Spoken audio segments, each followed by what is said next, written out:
சக்கரை ஒரு 50 கிலோ, அரிசி ஒரு 30 கிலோ, கோதுமை ஒரு 40 கிலோ, எல்லாத்தையும் அமுக்கணும். ரேஷன் கார்டு வேணும் சார். ரேஷன் கார்டு வேணுமா? வீடு இருக்கா? இருக்கு சார். வீட்டுல எத்தனை ரூம்? ஒரு ரூம் சார். ஒரு ரூம் தானா? வீட்டுக்கு வாசப்படி இருக்கா?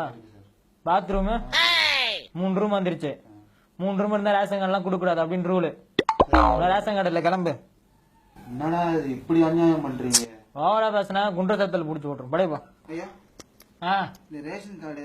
ரேஷன் கார்டு வேணுமா? ஆமாயா. கல்யாணம் ஆயிடுச்சா? ஆயிடுச்சியா. எத்தனை பொண்ணாட்டி? ஒரு பொண்டாட்டி தான். ஒரு பொண்டாட்டி தானா? எத்தனை குழந்தைங்க? 3 குழந்தைங்க. 3 குழந்தைங்களா? ஆமாயா. ஒரு பொண்டாட்டி 3 குழந்தை இருக்கிறீங்க, ரேஷன் கார்டு கிடையாது. 5 பொண்டாட்டி 10 குழந்தை இருக்கணும், அப்பதான் ரேஷன் கார்டு. புது ரூல்ஸ் சென்ட்ரல் கவர்மெண்ட்ல இருந்து வந்திருக்கு, சரியா? ரேஷன் கார்டு கிடையாது, கிளம்பு. இது என்ன புதுசா இருக்கு? அதான் அப்படிதான், அப்பப்போ ரூல்ஸ் மாத்துவோம். போ. ரேஷன் கார்டு வேணும். ரேஷன் கார்டு வேணுமா? வீட்டுல 4 வீலர் இருக்கா? 4 வீலர் இல்ல சார். 4 வீலர் இல்லையா? 2 வீலரு? 2 வீலர் இருக்கு. பைக் இருக்கா? பைக் இருக்கு. சைக்கிள்? சைக்கிளும் இருக்கு சார். ரெண்டையும் சேர்த்தா 4 வீலர் வந்துருச்சு. 4 வீலர்ல இருந்தா ரேஷன் கார்டு கிடையாது, கிளம்பு. புது ரூல்ஸ். போ போ போ. ரேஷன் கார்டு வேணும். ரேஷன் கார்டு வேணுமா? ஆமா. ஜட்டி போட்டுக்கிறியா? ஜட்டியா? என்ன ஜட்டி போட்டுக்கிறா? ஜாகி ஜட்டி. ஜாகி ஜட்டியா? ஜாகி ஜட்டி போட்டவங்களுக்குலாம் ரேஷன் கார்டு இல்லன்னு புது ரூல்ஸ். காவி ஜட்டி போடணும். ஜட்டி காவி ஜட்டி போட்டாதான் ரேஷன் கார்டு, சரியா? போ. நம்ம நாடு எங்க தான் போதும். I need my ration card. Ration கார்டா? Yeah. தினம் வீட்டுல பசுமாடு வளர்த்து சாமி கும்பிடுறியா? No. இல்லையா? No. நம்ம காலைல வெறும் வயித்துல மாட்டு கோமியம் குடிக்கிறியா? You mean urine? Kavi urine. No. I don't drink urine. இல்லையா? No. ரேஷன் கார்டு இல்ல, கிளம்பு. You bullshit. What the fuck, man? ஐயா, அதிகாரி ஐயா, ரேஷன் கடையில எதுவும் கொடுக்காம எங்க வயித்துல இப்படி அடிக்கிறீங்களா ஐயா? நான் ஏழையா? ஆமா ஐயா. ஏழைங்களா இதுக்கு இந்தியாவோட உயிரோடு இருக்கீங்க, போய் இங்க சாவுங்க. அதனாலதான் புது புது திட்டம் கொண்டு வந்து ஏழைங்க எல்லாத்தையும் கொள்றோம் இந்தியாவில.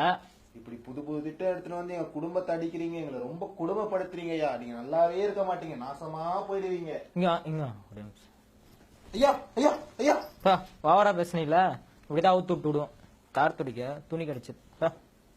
ஐயா, ரேஷன் கார்டும் தர மாட்டேங்கிறாங்க, ரேஷன்ல பொருளும் தர மாட்டேங்கிறாங்க, வீட்டுல குழந்தையெல்லாம் பட்னியா கிடக்குது ஐயா. நீங்க தான் காப்பாத்தணும் ஐயா. விடு விடு, எல்லாத்தையும் நான் பாத்துக்கிறேன். உள்ள போய் நான் பேசுறேன். ரொம்ப நன்றிங்க ஐயா.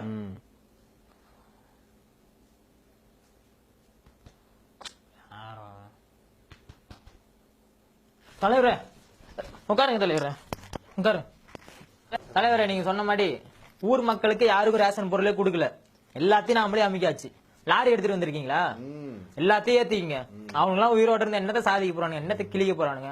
அவங்களாம் இதுக்கு உயிரோட வாழணும். எல்லா பொருளும் நீங்க வச்சீங்க. உங்களை மாதிரி அரசியல்வாதிங்க தான் நல்லா வளரணும். அதுக்காக தான் இந்த அரசாங்கமும் இந்த திட்டங்களும், சரிங்களா? நீங்க சந்தோஷமா இருந்தாதான் உங்களுக்கு கீழே இருக்கு நாங்க சந்தோஷமா இருக்கணும். மக்கள் எப்படி ஒண்ணு சாப்பிட்டோம், ஓகேங்களா? கருப்பு பணத்தை ஒழிக்கிறேன் அப்படின்னு சொன்னீங்க, ஆனா டிமானிட்டைசேஷன் அப்படின்ற பேர்ல எங்களை தெரு தெருவா நாய் மாதிரி ஆலை விட்டீங்க. விலைவாசியை குறைப்பீங்க அப்படின்னு பார்த்தா ஜிஎஸ்டி அப்படின்ற பேர்ல எல்லா அடிப்படை பொருளுக்கும் விலை ஏற்றி எங்களுக்கு ஆப்பு வச்சீங்க. ரேஷன் கடையில் நடக்கிற ஊழலை குறைப்பீங்க அப்படின்னு பார்த்தா ரேஷனையே ஒழிச்சு ஏழைங்க வயிற்றுல அடிக்கிறீங்க. கேஸ் சிலிண்டருக்கு மானியம் கொடுக்குறோம் அப்படின்ற பேர்ல பேங்க் அக்கௌண்ட் ஓபன் பண்ணுங்க, ஆதார் கார்டு எடுங்க அப்படின்னு சொல்லிட்டு எங்களை அலைய விட்டுட்டு இப்ப கேஸ் சிலிண்டருக்கு மானிய ரத்து அப்படின்னு அதிர்ச்சி அறிக்கை வெளியிடுறீங்க. உண்மையிலேயே நீங்க பைத்தியம் தானா இல்ல பைத்தியம் மாதிரி நடிக்கிறீங்களா? Spirulina Organic Products. நாங்கள் தலித் மக்களை விரிவானப்படுத்துவோம். மாட்டிறைச்சி சாப்பிடுவர்களை அடித்தே கொள்ளுவோம். விவசாயிகளை நிர்வாணமாக்கி நடுரோட்டில் அலைய விடுவோம். அப்துல் கலாம் சிலைக்கருகில் பகவத்கீதையை வைத்து மத கலவரங்களை உண்டாக்குவோம். நாட்டில் ஏழைகளே இருக்கக்கூடாது என்பதற்காக ஏழைகளையும் அடித்தட்டு மக்களையும் கொல்லுவோம். இதுவே எங்கள் கட்டளை, கட்டளையின் சாசனம். ஆனால் இதை நாங்கள் புதிய இந்தியா, டிஜிட்டல் இந்தியா, ஏழைகளின் இந்தியா, வாழ்ந்தோரும் இந்தியா என்று பெருமையாக பீற்றிக்கொள்வோம். நிலை மாறும் உலகில் நிலைக்கும் என்ற கனவில் வாழும் மனித